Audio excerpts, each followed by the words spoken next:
CM Dhami ने सर्वे चौक स्थित महिला ITI परिसर में मेगा स्वरोजगार शिविर का शुभारंभ किया। साथ ही विभिन्न विभागों के द्वारा चलाई जा रही स्वरोजगार योजनाओं के स्टॉलों का निरीक्षण भी किया। इस अवसर पर मुख्यमंत्री ने स्वरोजगार योजनाओं के तहत लाभार्थियों को ऋण स्वीकृति पत्र एवं चेक भी वितरित किए। सॉलिटेयर फार्म मालसी में विश्व पर्यटन दिवस के अवसर पर मुख्यमंत्री धामी ने उत्तराखंड एडवेंचर फेस्ट में प्रतिभाग किया। इस दौरान सीएम ने घोषणा की कि पर्यटन परियोजनाओं के विशेषज्ञों के साथ मिलकर एक पर्यटन सुविधा एवं निवेश प्रकोष्ठ का निर्माण किया जाएगा। शहरी विकास विभाग और आवास विकास विशेष रूप से उत्तराखंड के पर्यटन स्थलों के लिए बहुस्तरीय कार लिफ्ट स्थान स्थापित करने के लिए एक परियोजना शुरू की जाएगी। साथ ही नवंबर 2021 में कुमाऊं के रामनगर में साहसिक कार्य पर निवेश सम्मेलन का भी आयोजन किया जाएगा। से जुड़े हुए बहुत सारे लोग आए हैं और जल्दी महाराज जी भी मुंबई जा रहे हैं, उन सबके बात करने के लिए। और जो भी आएंगे हम उनका स्वागत करेंगे। उनको जो यहाँ पर जो सरकार से सुविधा की हम कोशिश करेंगे उनको सुविधा मिले, उनको एक अच्छा एटमॉस्फेयर मिले, उसके लिए हमारी सरकार काम करेगी। हमारे गृहमंत्री अमित शाह जी का भी दौरा है, हमारी राजनाथ सिंह जी का भी दौरा है, अभी सभी केंद्रीय नेताओं का दौरा होने वाला है। और निश्चित रूप से हमारे प्रदेश को और अधिक विकास की गति मिलेगी, हमारे जो है ऊर्जा मिलेगी। कांग्रेस के प्रदेश अध्यक्ष गणेश गोदियाल ने श्रीनगर में आयोजित यूथ सम्मेलन में प्रतिभाग किया। इस दौरान उन्होंने मंत्री धन सिंह रावत पर जमकर निशाना साधा। उन्होंने कहा कि बीते 4.5 सालों में कोई भी विकास कार्य नहीं हुआ है। साथ ही उन्होंने सरकार के श्रीनगर पालिका को नगर निगम बनाने के फैसले का भी विरोध किया। अपने अपने क्षेत्रों में जो युवा कुछ विशिष्ट कार्य कर रहे हैं उनको प्रोत्साहित किया जाए, उनको पुरस्कृत किया जाए, उसी के तहत उन्होंने एक कार्यक्रम रखा है। हमें भी आमंत्रित किया, मुझे खुशी है। मैं धन्यवाद देना चाहता हूं कि हम लोगों को भी इसमें आमंत्रित किया गया है और एक बहुत अच्छा कार्यक्रम यहाँ पर हमारे युवा कांग्रेस के लोग कर रहे हैं। ये हमेशा रहा है कि यूथ कांग्रेस के कोटे से हमारे कई साथी टिकट पाए हैं, कई साथी विधायक हुए हैं और ये अनवरत जारी रहेगा। बाजपुर के पशु चिकित्सालय में विश्व रेबीज दिवस के मौके पर लिविंग एनिमल संस्था के संचालक निखिल राजपूत ने क्षेत्र के आवारा कुत्तों को बाजपुर के पशु चिकित्सालय में रेबीज का इंजेक्शन लगवाया। इस दौरान चिकित्सालय ने करीब 1 दर्जन से अधिक आवारा कुत्तों को रेबीज का इंजेक्शन लगाया। ये आज विश्व रेबीज दिवस मनाया जाता है 28 सितंबर को, जिसमें जितने भी लवारिस श्वान हैं, जिसके घर के पालतू हैं, वो सब पशु चिकित्सालय आके विश्व रेबीज दिवस मनाएं। और यहाँ से पशु चिकित्सालय से डॉक्टर खराइक जी हैं, उनके माध्यम से रेबीज के इंजेक्शन सभी स्ट्रीट डॉग्स को लगाए जा रहे हैं। एक जैसे कि स्ट्रीट डॉग से जैसे किसी को डॉग बाइट कर लेता है, उससे इन्फेक्शन बीमारियाँ फैलती हैं, जिसके माध्यम से ये रेबीज के इंजेक्शन लगाए जाते हैं अपनी सेफ्टी के लिए। उसमें सबसे इम्पोर्टेंट हो जाता है हमारे जो स्ट्रीट डॉग्स हैं। स्ट्रीट डॉग्स को कोई केयर नहीं करता है, इस वजह से वो यद्यपि कुत्ते हमारे जो है नेचुरल होस्ट नहीं है रेबीज़ के, लेकिन जब ये लोमड़ी से, सियार से या चमगादड़ से या इनके संपर्क में आता है किसी रैबिड एनिमल के, तो ये इनको रेबीज़ हो जाता है। जब ये दूसरे एनिमल्स को काटते हैं उनको रैबिड हो जाता है, या ये एनिमल ह्यूमन को बीइंग को काटते हैं तो वो रैबिड हो जाता है। और रैबिड का कोई इलाज ना होने की वजह से ये बहुत महत्वपूर्ण हो जाता है कि इसका वैक्सीनेशन हम स्ट्रीट डॉग में करें।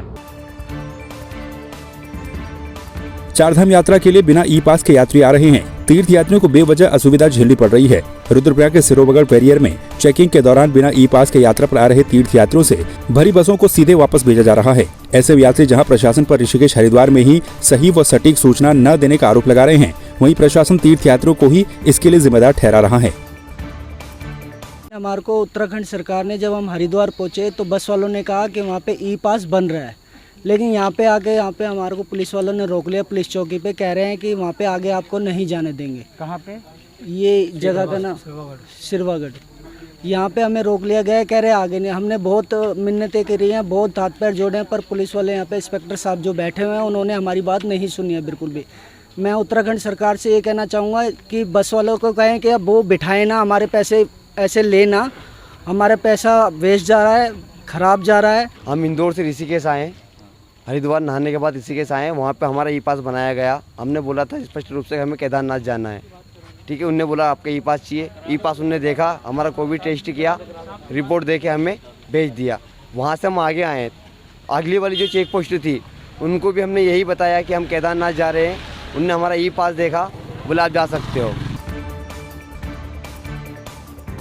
बीजेपी अनुसूचित समिति के प्रदेश अध्यक्ष एवं दर्जा प्राप्त राज्य मंत्री रहे स्वर्गीय ज्ञान नेगी की प्रथम पुण्यतिथि पर बिरनी स्थित उनके गांव में विशाल श्रद्धांजलि सभा का आयोजन किया गया। इस मौके पर मंत्री सुबोध उनियाल ने स्वर्गीय ज्ञान सिंह नेगी के नाम से बन रही सड़क के 2.5 किलोमीटर तक डामरीकरण करने के लिए लोक निर्माण विभाग के अधिशासी अभियंता को निर्देश भी दिए।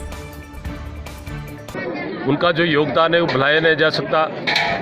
उन्होंने अपने जीवन में बहुत संघर्ष किए हैं।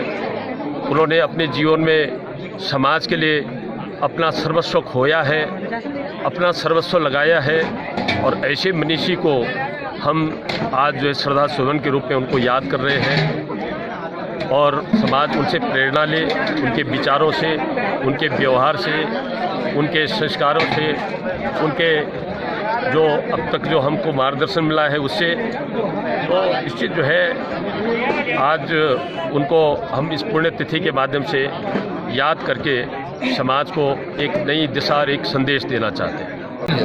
उनके जीवन से, उनके जो सिद्धांत थे, जिस सिद्धांत में चलते हुए आगे बढ़ रहे थे और जिस तरह निस्वार्थ उन्होंने काम किया उससे आजकल की पीढ़ी उससे कहीं ना कहीं प्रेरणा ले, यही सच्ची श्रद्धांजलि स्वर्गीय ज्ञान सिंह नेगी जी को होगी।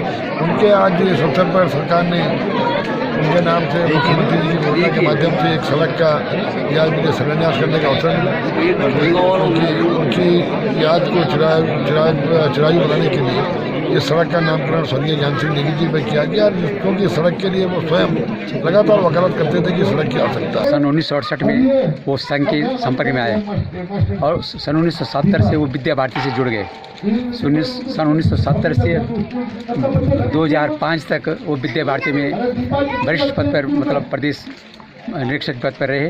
उसके बाद वहाँ से रिजाइन देने के बाद वो भारतीय जनता पार्टी उन्होंने ज्वाइन की और एक राजनीतिक महत्वाकांक्षा न होते हुए भी वो रात दिन संगठन और संघ के लिए काम करते रहे।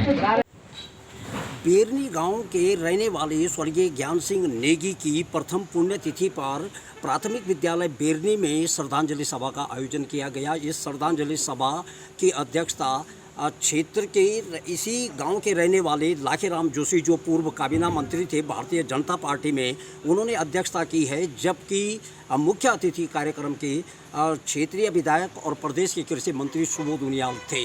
और लाखेराम जोशी ने एक सुझाव दिया है कि अगले वर्ष जो इस तरह का कार्यक्रम आयोजित होगा उसमें स्वर्गीय ज्ञान सिंह नेगी पर जो लेख लिखे जाएंगे और एक पुस्तिका जो है प्रकाशित की जाएगी, इसका भी उन्होंने अनुरोध समिति से किया है, तमाम लोगों से किया है कि उनके बारे में जो जानकारी रखता है वो निश्चित रूप से अपना लेख दें। मैं वाचस्पति रयाल, नरेंद्र नगर। क्या है देवभूमि की जनता का मुंह? किसकी बातें हैं सच और कौन बोल रहा है झूठ?